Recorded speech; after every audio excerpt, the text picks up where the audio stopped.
You will hear a number of different recordings, and you will have to answer questions on what you hear.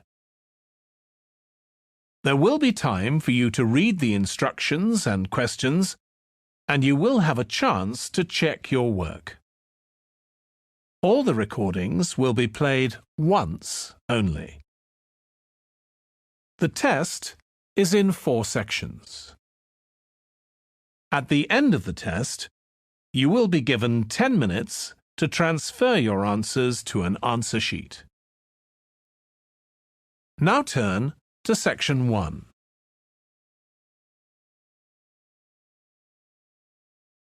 Section 1. You will hear a man telephoning a friend to find out about their local public library. First, you have some time to look at questions 1 to 4.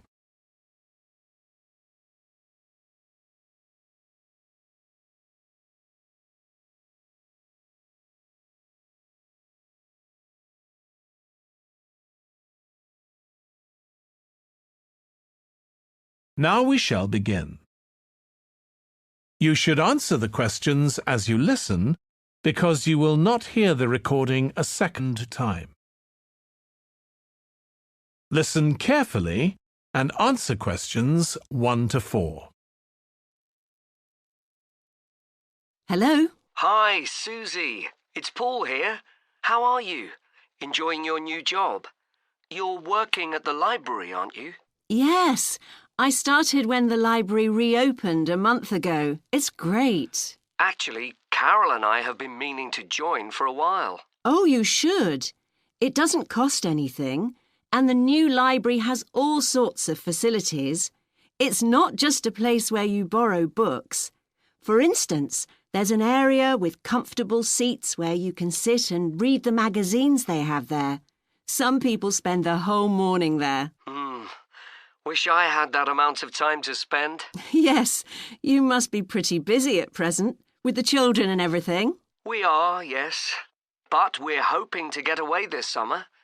We're thinking of going to Greece. Well, we've got a much larger section of the library devoted to travel books now, so you should come and have a look. I can't remember if there's anything specifically on Greece, but I should think so. OK. Now, Carol's organising a project for the history class she teaches at school. It's about life in the town 100 years ago. Do you have anything that might be useful? Yes. Actually, we've now got a new section with materials on the history of the town and surrounding region. Right. I'll tell her. You can't always find that sort of thing on the internet. Now, in the old library, there used to be a separate room with reference books. It was a really nice, quiet room. Yes, we've put those books in the main part of the library now, but we do have a room called the community room. It can be hired out for meetings, but at other times, people can use it to study. I might use that. It's hard to find anywhere quiet at home sometimes. I can't remember how old your son and daughter are. We've introduced a special section of fiction written specially for teenagers, but they might be a bit young for that. Yes, they would be. Before you hear the rest of the conversation, you have some time to look at questions 5 to 10.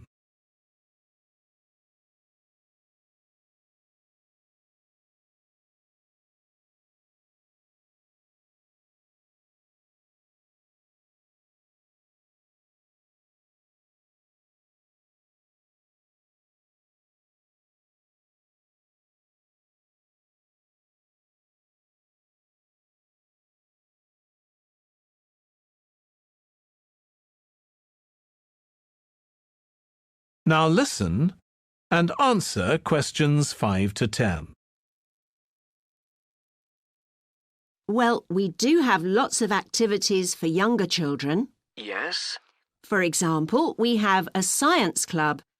At the next meeting, they're going to be doing experiments with stuff that everyone has in the kitchen, sugar and flour and so on. They might be interested, yes. And we have a competition for children called Reading Challenge. That doesn't begin until after the end of term.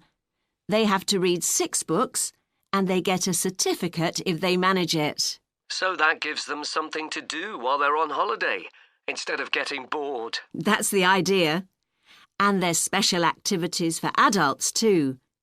On Friday, we have a local author called Tanya Streep who's going to be talking about her new novel. It's called Catch the Mouse, and she based the story on a crime that actually took place here years ago. Right. We're not free on Friday, but I'll look out for the book. Now, this probably isn't for you, but we do have IT support available for members. We get quite a few older people coming along who are wanting to get up to speed with computer technology. It's on Tuesday mornings. They don't need to make an appointment or anything. They just turn up. Well, my mother might be interested. I'll let her know. OK. And there's another service which you wouldn't expect from a library, which is a free medical checkup. The hospital arranges for someone to come along and measure the level of sugar in your blood, and they check cholesterol levels at the same time. Really? Yes, but that's only for the over 60s, so you wouldn't qualify. OK. Well, I'll tell my mother. She might be interested. What other information? Well, we do have a little shop with things like wall charts and greetings cards, and also stamps, so you can post the cards straight away, which is really useful. Yeah. Well, I'll bring the children round at the weekend and we'll join. Oh, one more thing. I'll be bringing the car. Is there parking available? Yes, and it's free in the evening and at weekends. Perfect. Well, thanks, Susie. See you soon. That is the end of section 1. You now have half a minute to check your answers.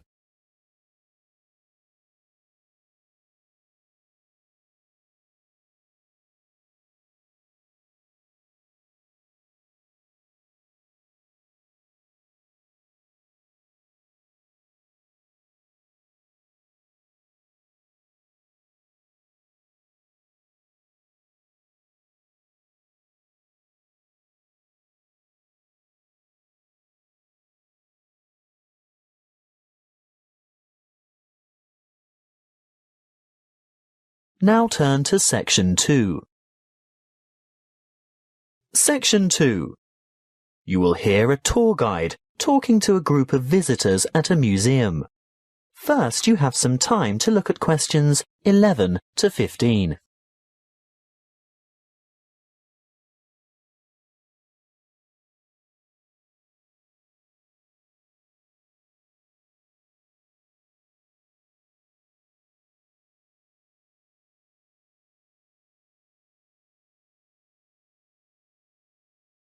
Listen carefully and answer questions 11 to 15.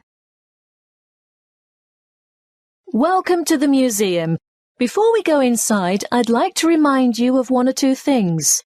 Firstly, you'll be pleased to know that admission is free to all visitors, so explore at your leisure, and if you can't take it all in today, you can come back again and again without any charge at all.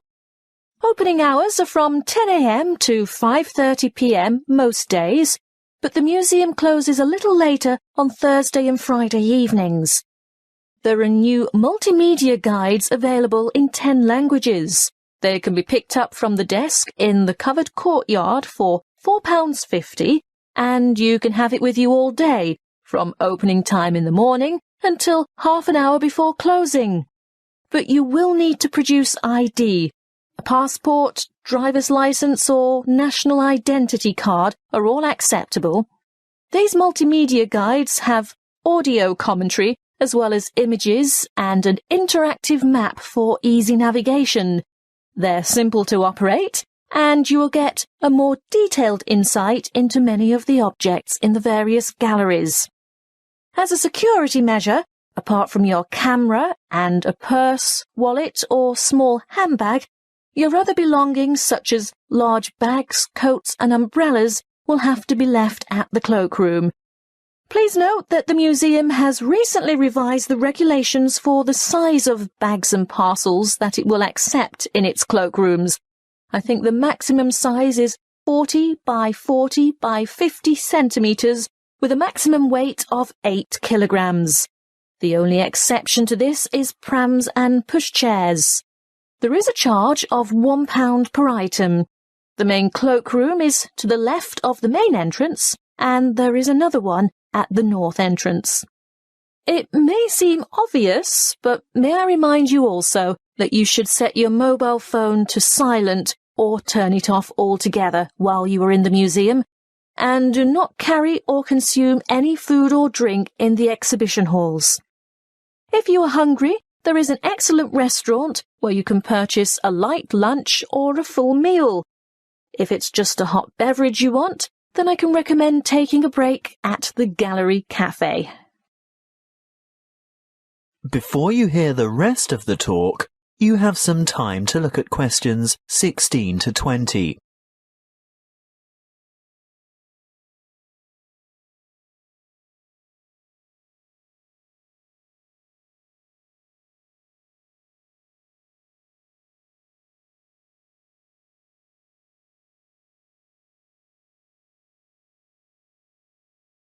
Now listen and answer questions 16 to 20.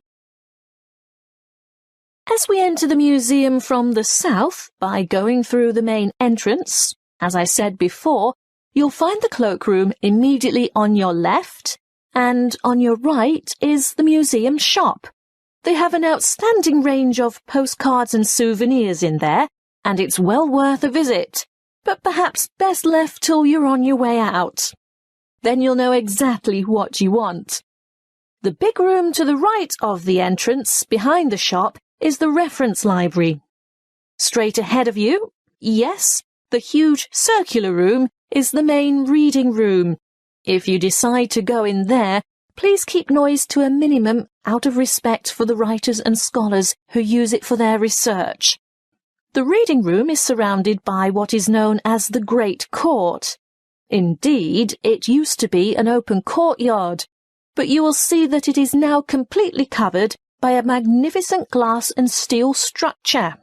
If you walk around the Great Court in a clockwise direction, on the west side, you'll see the entrance to the Long Hall of Ancient Egypt, which has an amazing collection of Egyptian antiquities. The gallery behind the reading room, directly opposite the entrance, is devoted to China and Southeast Asia. Here you'll see Chinese civilization explored chronologically from the Neolithic period through to the 21st century. The restrooms for both men and women are located in the northeast corner of this floor, but don't worry, there are others available on the floors above. Another huge gallery extends along the eastern side of the courtyard, and this is given over to Greece and Rome. The sculptures in this section are absolutely spellbinding. Take your time looking at all the exhibits, and when you're ready to view what's on the next floor, take the magnificent marble staircase by the entrance. That is the end of section 2. You now have half a minute to check your answers.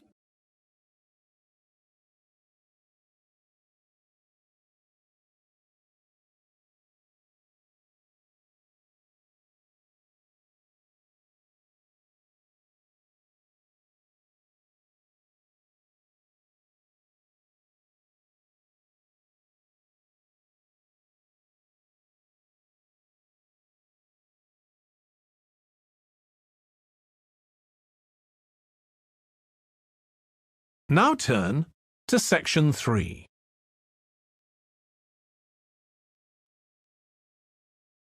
Section 3.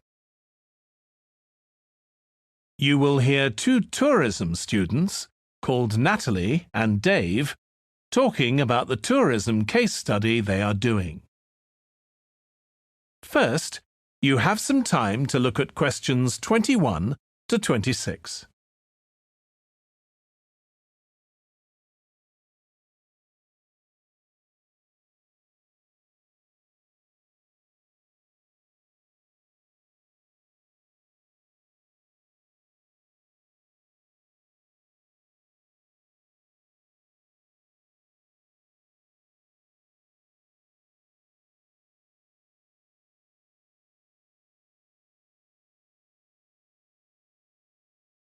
Now listen carefully and answer questions 21 to 26.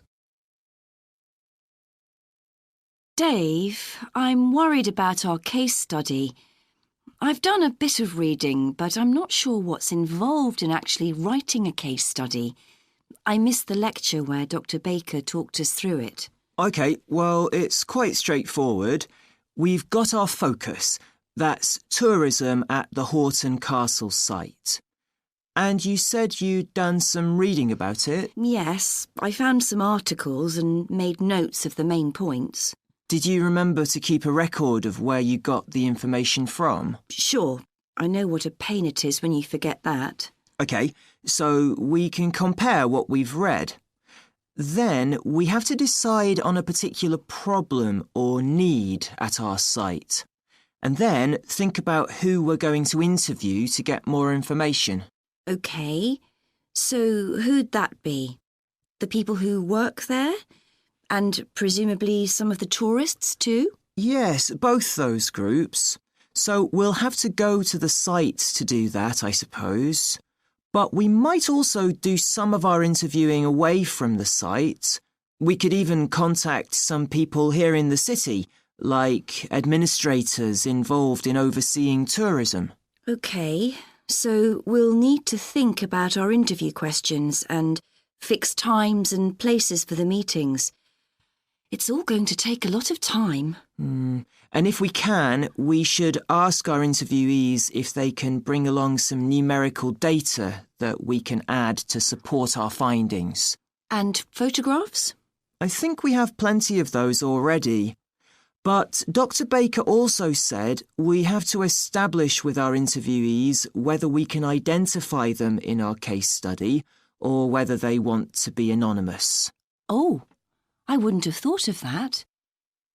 OK, once we've got all this information, I suppose we have to analyse it. Yes, put it all together and choose what's relevant to the problem we're focusing on and analyse that carefully to find out if we can identify any trends or regularities there.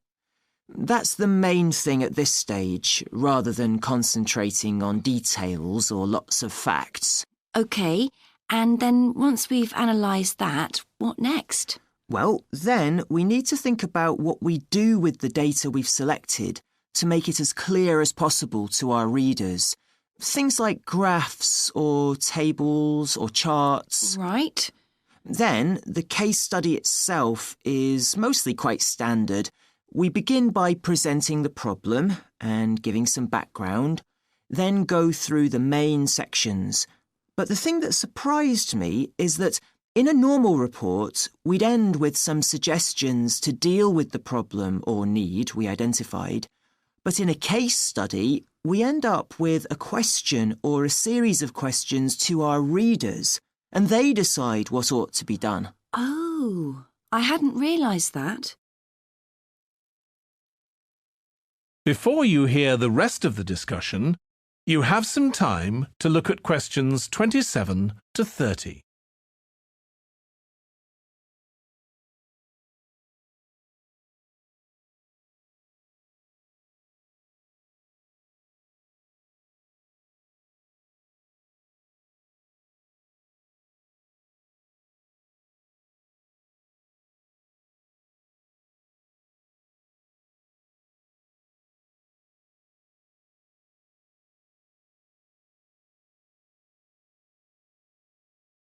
Now listen and answer questions 27 to 30. So, basically, the problem we're addressing in our case study of the Horton Castle site is why so few tourists are visiting it. And we'll find out more from our interviews, but I did find one report on the internet that suggested that one reason might be because, as far as transport goes, access is difficult. I read that too, but that report was actually written 10 years ago when the road there was really bad, but that's been improved now. And I think there's plenty of fascinating stuff there for a really good day out, but you'd never realise it from the castle website. Maybe that's the problem. Yes, It's really dry and boring. I read somewhere a suggestion that what the castle needs is a visitor centre. So we could have a look for some information about that on the internet. What would we need to know? Well, who'd use it for a start? It'd be good to know what categories the visitors fell into too, like school parties or retired people. But I think we'd have to talk to staff to get that information. OK, and as we're thinking of suggesting a visitor centre, we'd also have to look at potential problems. I mean, obviously it wouldn't be cheap to set up. No, but it could be a really good investment. And as it's on a historical site, it'd need to get special planning permission, I expect. That might be hard. Right, especially as the only possible place for it would be at the entrance, and that's right in front of the castle.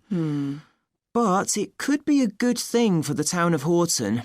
At present, it's a bit of a ghost town. Once they've left school and got any skills or qualifications, the young people all get out as fast as they can to get jobs in the city, and the only people left are children and those who've retired. Right. Something else we could investigate would be the potential damage that tourists might cause to the castle site. I mean, their environmental impact. At present, the tourists can just wander around wherever they want. But if numbers increase, there might have to be some restrictions, like sticking to marked ways. And there'd need to be guides and wardens around to make sure these are enforced. Yes, we could look at that too. OK, well, we certainly managed... That is the end of section 3. You now have half a minute to check your answers.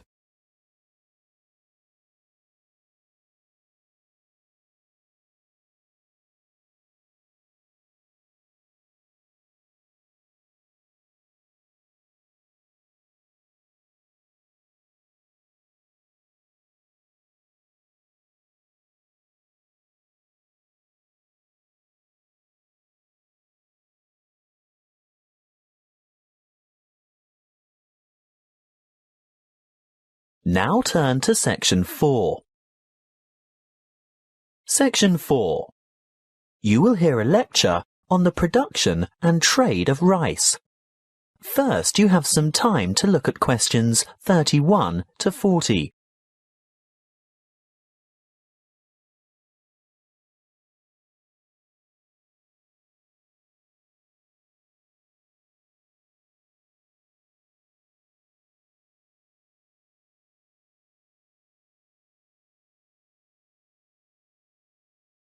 Listen carefully and answer questions 31 to 40. Good morning and welcome to our inaugural lecture on agricultural economics. Today's topic is the world's production and trade of rice.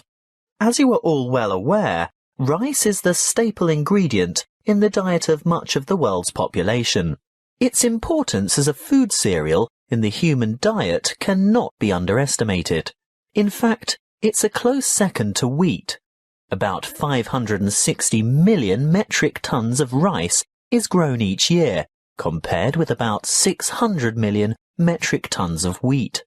Coarse grains, such as corn, sorghum, barley, oats, rye, and millet, mostly go into animal feed, which, by the way, is seen by many as a wasteful and inefficient use of fertile land, because around 4 kilos of grain is needed to produce about half a kilo of beef. Some 900 million metric tons of coarse grains are grown annually worldwide, and a further 300 million metric tons of grain is produced for the oil in its seeds. Now, I'll return to the subject of rice production. What do we know about rice production?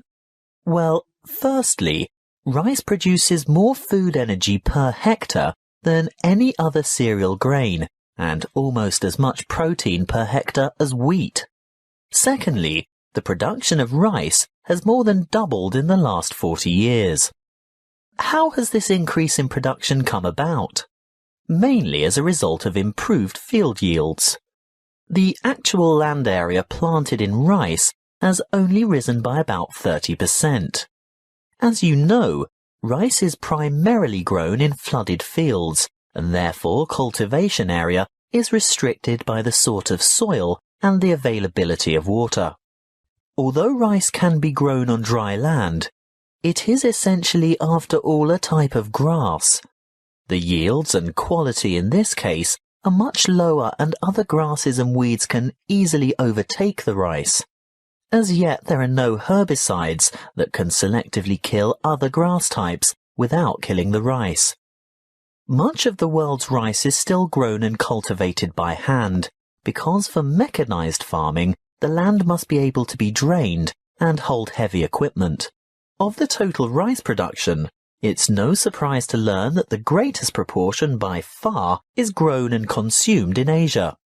You will see from the chart that the leading producers of rice are China at around 39%, followed by India with a quarter of the total. Indonesia produces almost 1/10, and other countries like Bangladesh, Vietnam, Thailand, Japan and Brazil grow another 25, almost 26% of the total. As I said before, most rice is consumed in the countries where it is grown. That means that very little rice is actually traded, and for this reason, the market price is very volatile. That is the end of section 4.